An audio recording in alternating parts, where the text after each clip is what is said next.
So Mike Crenshaw is a conscious hip-hop recording artist, educator, writer, and community activist.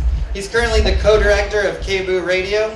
Crenshaw has been involved in anti-poverty and anti-racism community activism for many years. He recently partnered with Dead Prez on a new recording. Mike Crenshaw.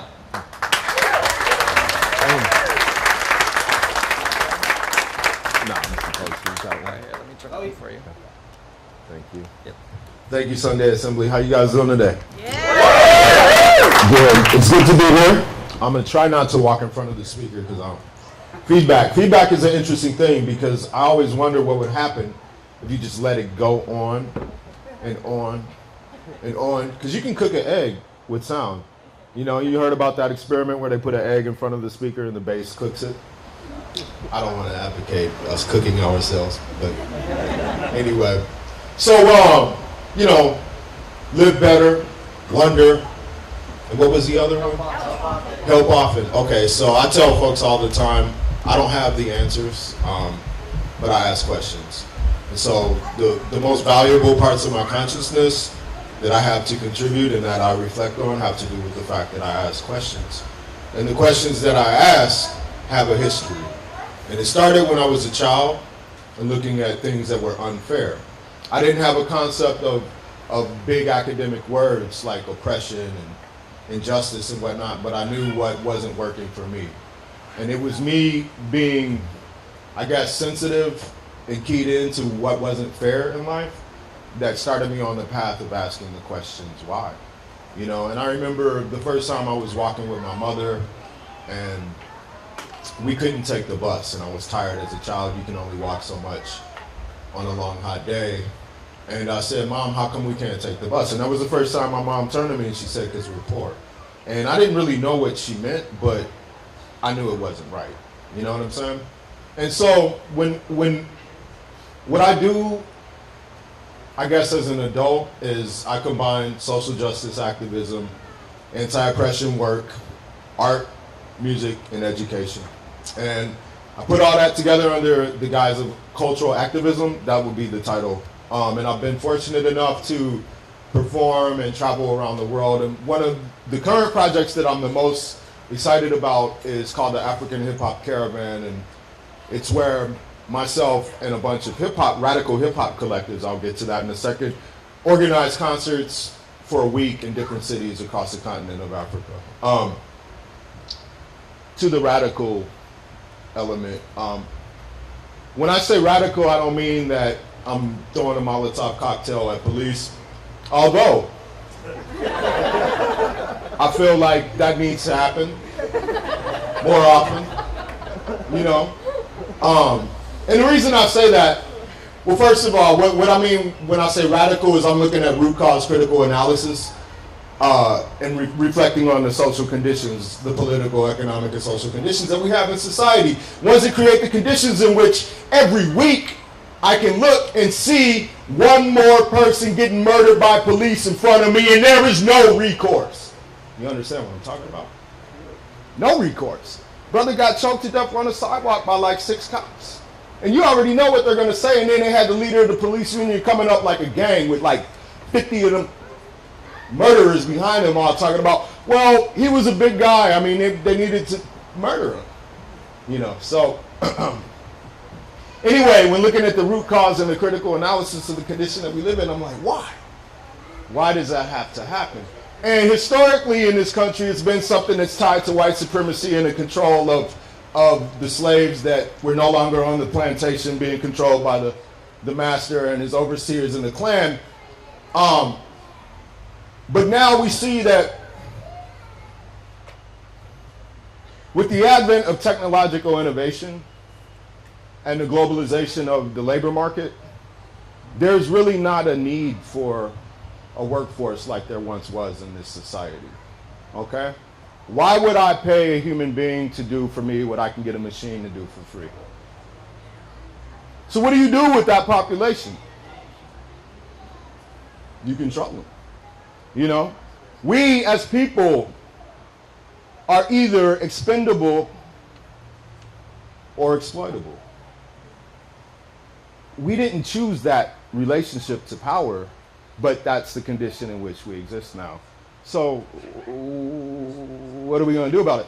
I'm not trying to be a downer, but I'm just trying to say that when I look at my children and I think about the world that we live in and the world that they're growing up in, and the things that are so incredibly insane, like, for instance, just to touch on current events for a second, current event, like ongoing and ongoing, right? So when I was a kid, I remember watching the crisis in the Middle East, and they would always be these peace talks where, like, they would have the leaders of these different warring factions come and sit at a long table with pitchers of water, and they'd take pictures, but those dudes never died. They never even so much as thumb wrestled. They would just shake hands, and then it would be business as usual, and people would continue to die en masse. So, like, we have these genocidal wars going on all over the place. I can't even count them. And the people that manufacture and manipulate the conflict, they're never in the conflict. It's always everybody else that's dying and fighting. You see what I'm saying? And I think the 99% of the people on earth, and I've been around this mug, I think we get along fine. I can be in places where I don't know the language. I'm not of the ethnic origin of the people that live in that place, but I walk through the streets fine. And if I need directions and if I need to find music and have a good time, I do it. We laugh together, we have fun. Look at us in this room. So I don't buy that we're inherently warlike. Do you? No, we want food, clothes, shelter, education, healthcare, peace, and land. And only when we have these needs met can we begin to conceive of what our potential is as humans, right? But if we're so busy, tied up, trying to get what we need and we can't get it, and we're made to feel like something's wrong with us when we can't get it. Oh, maybe we don't have enough money. You know, maybe we don't have enough degrees. Nah, man. That's our birthright. So, thanks for letting me soapbox for a second. I'm gonna do a little bit of spoken word, and you'll understand if you're not already familiar with my work, what I'm talking about.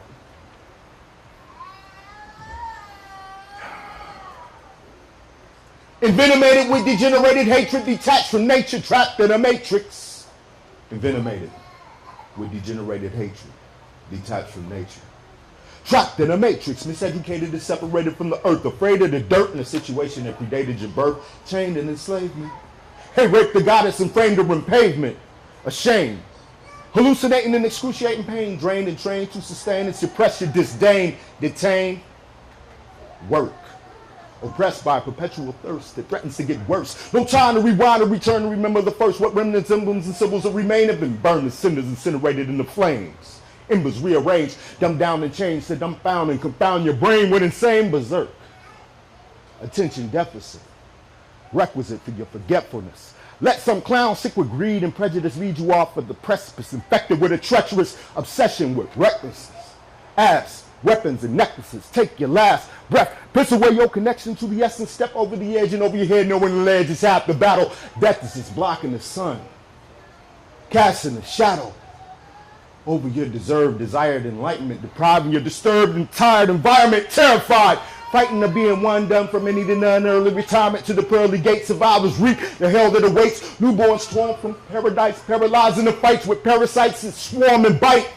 In a life rife with scorn and strife that escalates as each suicide martyr detonates, crucified, brutalized by a blind faith police state, mind state that encompasses a consciousness, numbs us, becomes us, haunts us, wants us, taunts us, confronts us, hunts us as we run from it. The only way to conquer it, the only way to conquer it is to create. Yeah.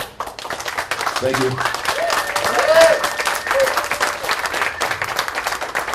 I'm gonna I wrote that joint is called Pavement. I wrote it on the way back from Rwanda when I went in 2004 and visited. I was at a conference on genocide, reconciliation, youth empowerment, HIV/AIDS, and economic justice. All the different things that affect people on the ground in the region, the Great Lakes region of Africa. And the Great Lakes region is a beautiful place. It's basically, you know, it's equatorial Africa, and there are these Great Lakes similar to what we have in the United States, but much bigger, much more vast. And I was on the smallest of the Great Lakes, one of the smallest called Lake Kivu, and you can barely see it when you look at a map. And it's like an inland sea. You can't see across it. You can see some of the islands. And there was a war going on in the Democratic Republic of Congo, which is across Lake Kivu at the time. And there were a lot of people there at the conference from the region. met some comrades from DRC, and they were telling me that the lights across the lake at night, the flashing pink lights, I thought it was lightning, but it was actually, it was bomb blasts from the war that was going on. And I met people that had lost their whole families, that had seen their families slaughtered in front of them, that had run through the forest for a month. And they were some of the most grounded people I ever met. And the beauty that I saw there in the land and the people and the foliage was something that my eyes adjusted to. And every day I would see something that had been in front of me the whole time that I didn't even notice the day before, because it was such a sensual experience. And it was the culture shock that I experienced coming back to the States after being there for a month, was the shock of everything being covered in pavement and steel and glass. And I was like, I guess this is civilization. I guess this is progress. So here we are. I'm happy to be here. I'm gonna do one more piece, and I hope you guys enjoy it. Live better, well, of course. Let's all try to not be assholes. Love others as you would love yourself, and if you hate yourself, then wonder, be like, why? What taught me to not be able to love? What? Because I think a lot of what teaches us to not be able to love is actually normal. You know what I'm saying? So let's be radical. Let's have a root. I don't want to just deal with the symptom. I want to deal with the root. What's the root cause? Like, what is it in society, in institutions, education, entertainment, economics, labor law, politics, sex, religion, and war? What is it that needs to be transformed? And I'm gonna do a surprise request and ask my partner Jana to come do Under the Sun. Would you mind doing that? Okay.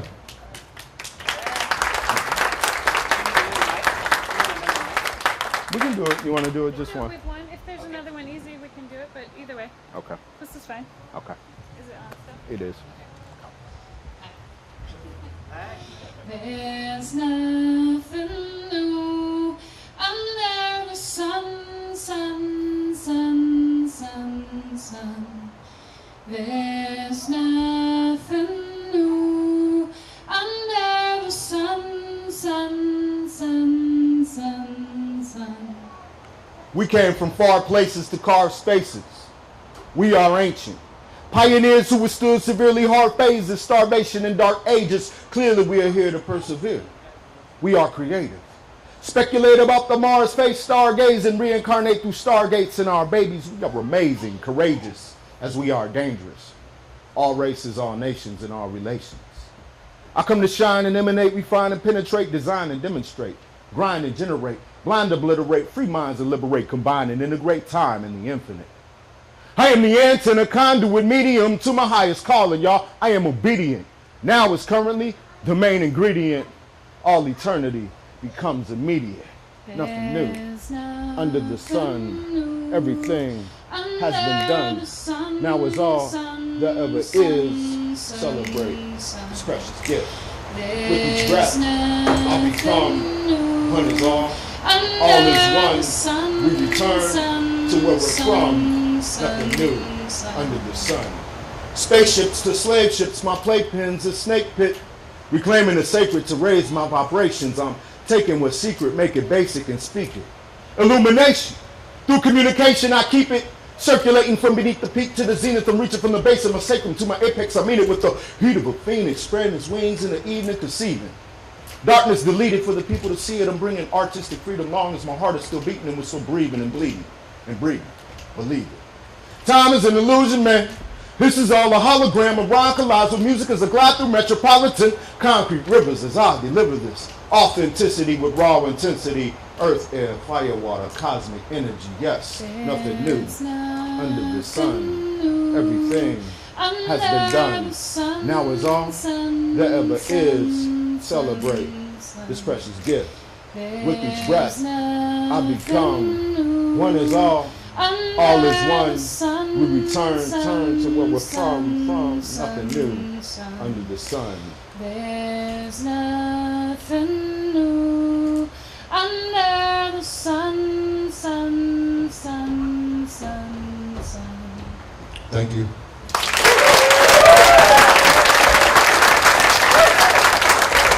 Wow, thank you so much, Mike Crenshaw. Thank you to Jana for